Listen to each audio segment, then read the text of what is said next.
السلام علیکم ورحمۃ اللہ وبرکاتہ۔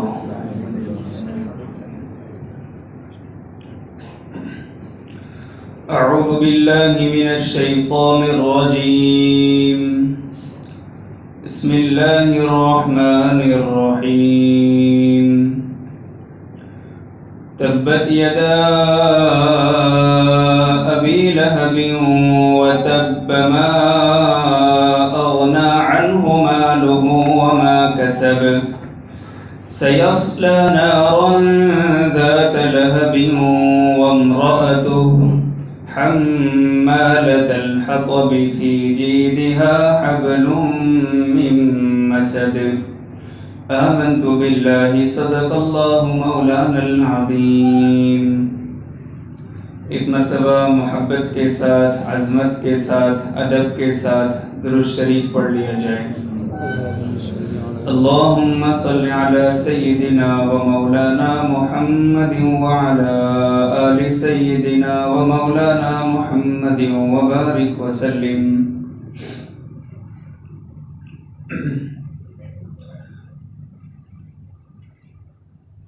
سورہ لہب کی تلاوت کی گئی ہے۔ صفحۃ التفاسیر میں ہے کہ اس سورت کا ایک نام سورہ مسد بھی ہے، مسد فی جیدہا حبل من مسد، اور اس سورت کا ایک نام سورہ تبت بھی ہے، تبت یدا ابی لہب وتب، اور مشہور نام سورہ لہب ہے۔ یہ سورت مکی ہے، اس میں 5 آیات ہیں، 20 کلمات ہیں اور 81 حروف ہیں۔ یہ سورت مکی ہے، 5 آیتوں پر مشتمل ہے، اور اس پوری سورت میں 20 کلمات ہیں اور 81 حروف ہیں۔ اس سورت کا شان نزول کیا ہے، بیک گراؤنڈ کیا ہے، کیوں اللہ رب العزت نے یہ سورت نازل فرمائی، کیا پس منظر ہے، کیا سبب بنا، ان تمام تعبیرات کے لیے ایک لفظ ہے بیک گراؤنڈ۔ یہ سورت کیوں نازل ہوئی، اس کا شان نزول کیا ہے، وہ ذکر کرتے ہیں۔ جب اللہ رب العزت نے آیت کریمہ وَأَنذِرْ عَشِيرَتَكَ الْأَقْرَبِينَ نازل فرمائی کہ آپ اپنے قریبی رشتہ داروں کو ڈرائیے، تو اللہ رب العزت کے اس فرمان کے بعد، اس آیت کے نازل کرنے کے بعد، محبوب صلی اللہ علیہ وسلم کوہ صفا پر چڑھ گئے اور لوگوں کو آواز دی۔ جب سب لوگ جمع ہو گئے تو آپ نے فرمایا، اگر میں ایسی بات کہوں، ایسی بات کی خبر دوں جو عقل میں نہ آتی ہو، تو کیا آپ اس کی تصدیق کریں گے؟ کیا آپ اس کو مان لیں گے؟ تو تمام لوگوں نے کہا کہ بالکل، آپ جو خبر دیں گے، آپ جو بات کہیں گے، ہم اس کو تسلیم کر لیں گے، سچ مانیں گے۔ اب تو صادق اور امین ہیں، اب جو کہیں گے ہم مان لیں گے۔ تو اللہ کے رسول صلی اللہ علیہ وسلم نے فرمایا کہ یقین کر لو، اس پہاڑ کے پیچھے ایک بہت بڑا لشکر ہے جو تم پر حملہ کرنے والا ہے، تو کیا تم اس بات پر یقین کر سکتے ہو کہ اس پہاڑ کے پیچھے بہت بڑا لشکر ہے؟ سب نے کہا کہ بالکل، ہم آپ کی بات پر مکمل یقین کرتے ہیں، آپ جو کہیں گے ہم اس کو سچ مانیں گے۔ تو اس وقت محبوب صلی اللہ علیہ وسلم نے فرمایا کہ میں تم کو ایک سخت عذاب سے ڈراتا ہوں کہ اگر تم مجھ پر اور قرآن پر ایمان نہیں لاؤ گے تو وہ عذاب تم کو ہوگا، وہ عذاب تم کو پہنچ کر رہے گا۔ جب اللہ کے رسول صلی اللہ علیہ وسلم نے یہ بات بیان فرمائی کہ کیا میں تم کو ایک ایسے عذاب سے نہ ڈراؤں، اگر تم مجھ پر اور میرے قرآن پر، دین پر ایمان نہیں لاؤ گے تو عذاب تم کو ہو کر رہے گا۔ تو اس وقت محبوب صلی اللہ علیہ وسلم کے ایک چچا جس کا نام تھا ابو لہب، جس کی کنیت ابو لہب ہے، اس کا اصل نام تو عبد العزیٰ تھا۔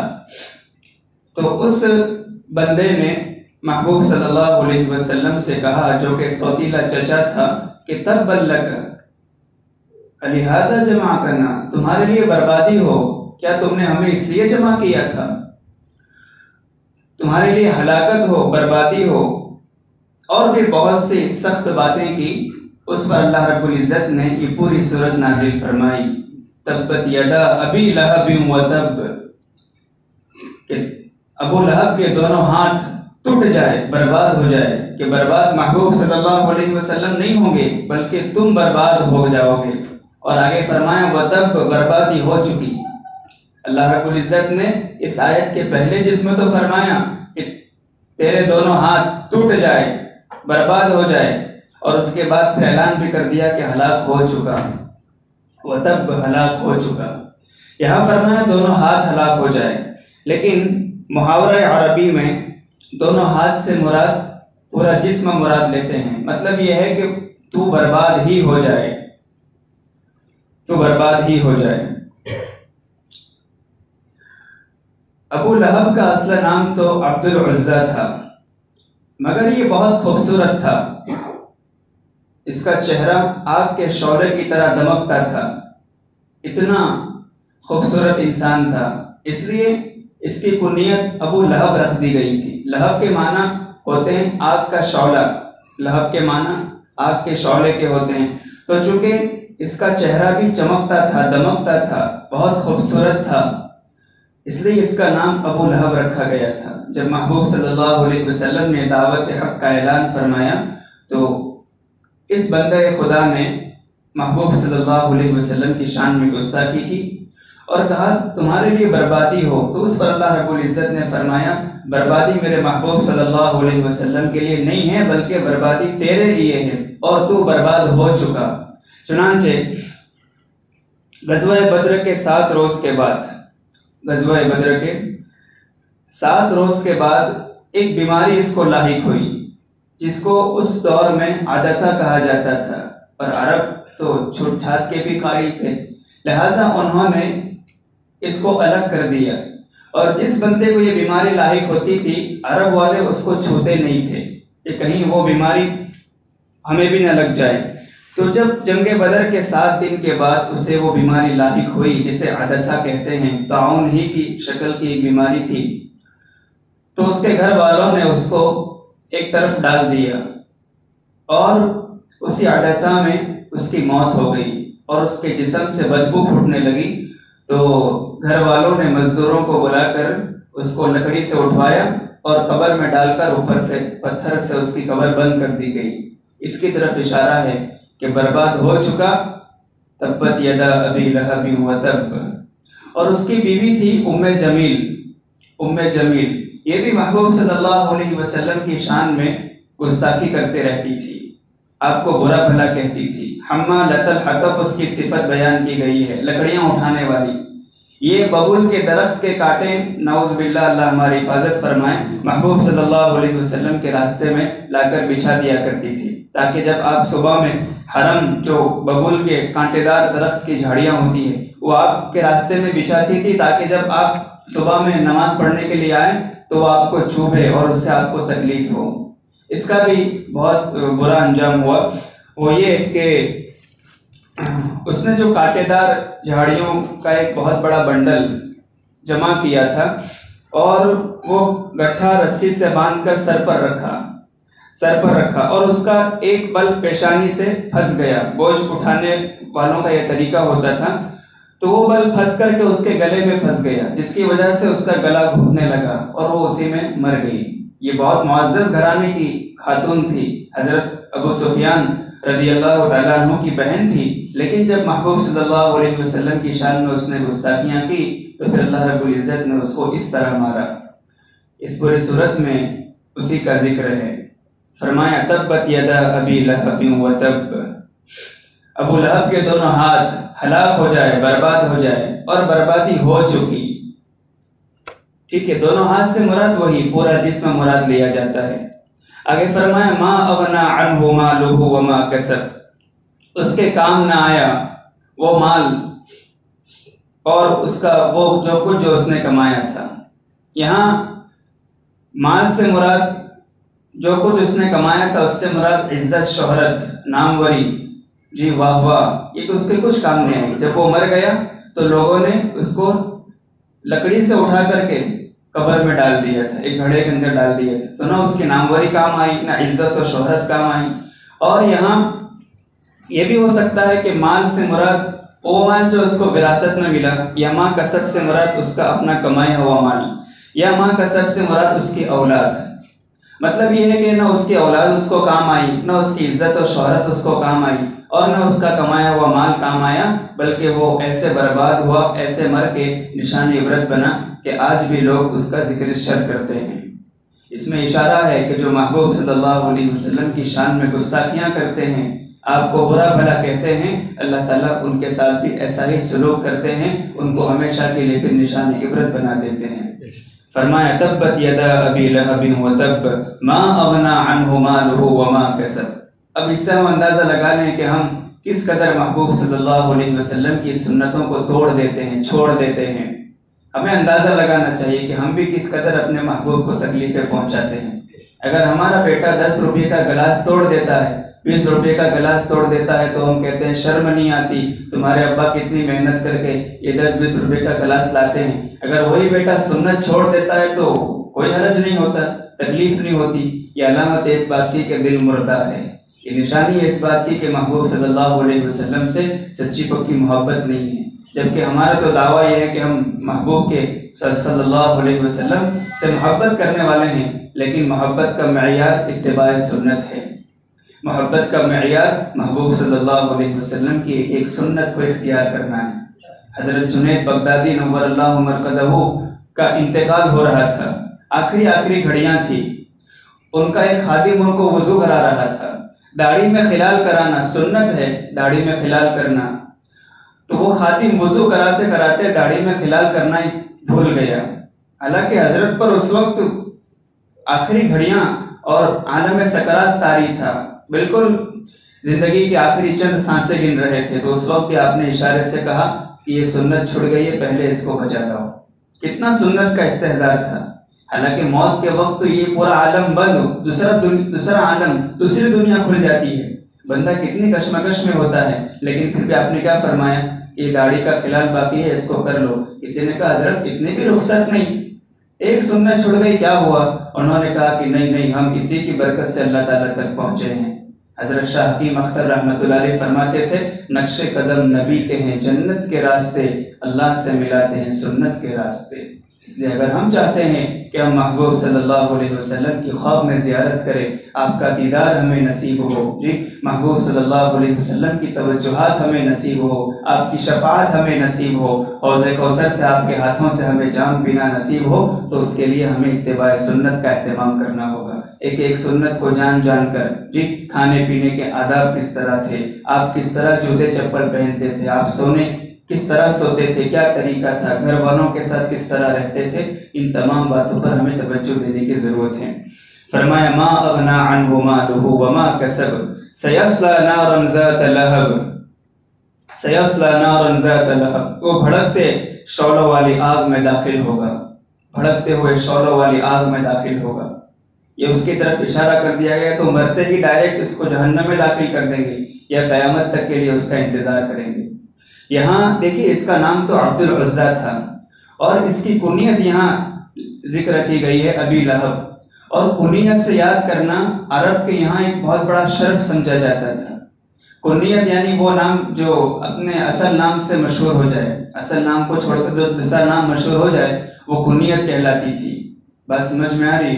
جیسے ایک صاحب ہے، بہت اچھی تقریر کرتے ہیں، بہت اچھا بولتے ہیں، تو اس کو آپ کہتے ہیں ابوالکلام، گفتگو کرنے والا، بہت اچھی بات کرنے والا، جی۔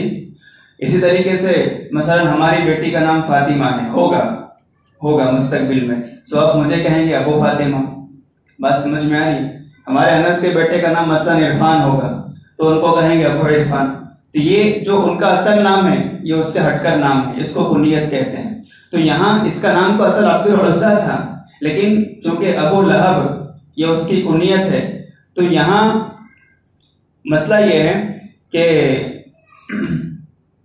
اس کو اس کے اصل نام سے یاد نہیں کیا گیا، بلکہ کنیت سے یاد کیا گیا۔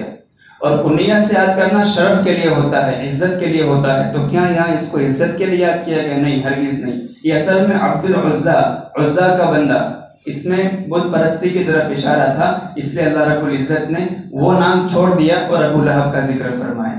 بات سمجھ میں آ گئی؟ تبت یدا ابی لہب وتب ما اغنى عنه ماله وما كسب سيصلى نارا ذات لہب وامرأته حمالة الحطب۔ اس کی بیوی لکڑیاں اٹھانے والی، اس کی بیوی بتایا ام جمیل نام تھا، اور یہ حضرت ابو سفیان رضی اللہ تعالیٰ عنہ کی بہن تھی۔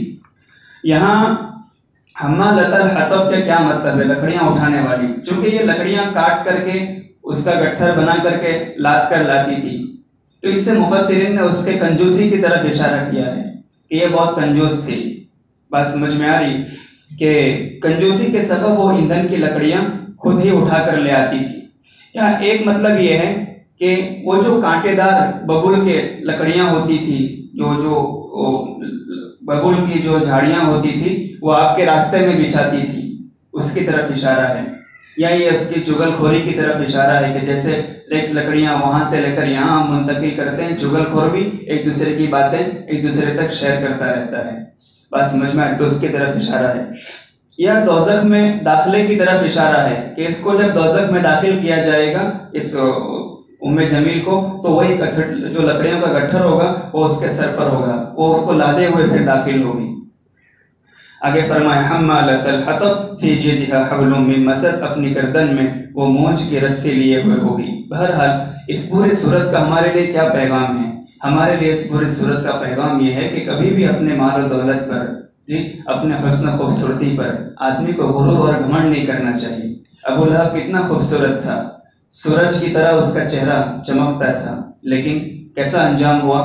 بیماری میں مبتلا ہوا، اور ایسی بیماری کہ کوئی اس کو ہاتھ لگانے کے لیے بھی تیار نہیں تھا، کوئی ہاتھ بھی نہیں لگا رہا تھا اس کو۔ اور پھر اس بندے کو مرنے کے بعد جسم سے جب بدبو پھوٹنے لگی تو مزدوروں کو بلوا کر اس کو گھڑے میں ڈال کر اوپر سے پتھر برسا کر کے قبر بند کر دی گئی۔ یہ اس کا انجام ہوا۔ اس لیے کبھی بھی اپنے مال و دولت پر یا اپنے حسن و خوبصورتی پر آدمی کو گھمنڈ نہیں کرنا چاہیے، ایک سبب۔ دوسرا سبب یہ ہے کہ کبھی بھی اللہ کے مقبول محبوب بندوں کو نہیں ستانا چاہیے۔ محبوب صلی اللہ علیہ وسلم کی شان میں کبھی ہماری زبان سے کوئی ایسا جملہ یا آپ کی سنت کے متعلق کوئی ایسی بات ہمارے زبان سے نہیں نکلنی چاہیے، یہ ایک مومن کا شیوا نہیں ہے۔ بات سمجھ میں آ رہی ہے؟ مقبول محبوب بندوں کو نہیں ستانا ہے، نہیں ستانا ہے۔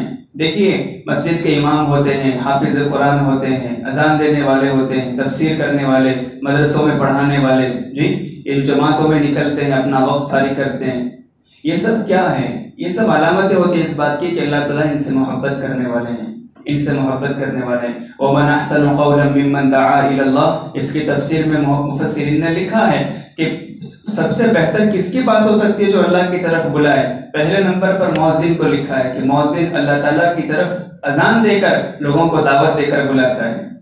مسجد کا امام ہماری نمازوں کو اللہ کے دربار میں پہنچانے کا واسطہ بنتا ہے۔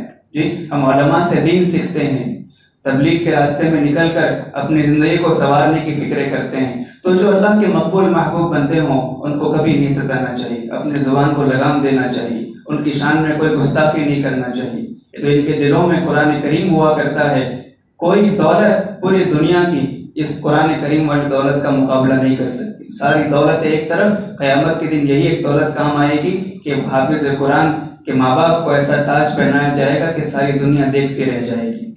اس لیے یہ دوسرا سبق ہے۔ پہلا سبق کیا ہے؟ کبھی بھی اپنے مال و دولت پر، مال و دولت، مال فی نفسی کوئی بری چیز نہیں ہے، ہم اس کے ذریعے بھی اللہ تعالیٰ کی خوشی حاصل کر سکتے ہیں، لیکن مال کی محبت کا دل میں ہونا، گن گن کر رکھنا، اپنے مال پر فخر ہونا کہ میں بھی کچھ ہوں، میں بھی بہت بڑا مالدار ہوں، یہ نہیں۔ مال اللہ تعالیٰ کی امانت ہے، اس کا دیا ہوا کرم ہے، ورنہ بہت سارے بیچارے مانگنے کے لیے باہر بیٹھتے ہیں۔ اللہ وہ صفت بھی ہمارے اندر پیدا کر سکتے ہیں، اللہ ہماری حفاظت فرمائے۔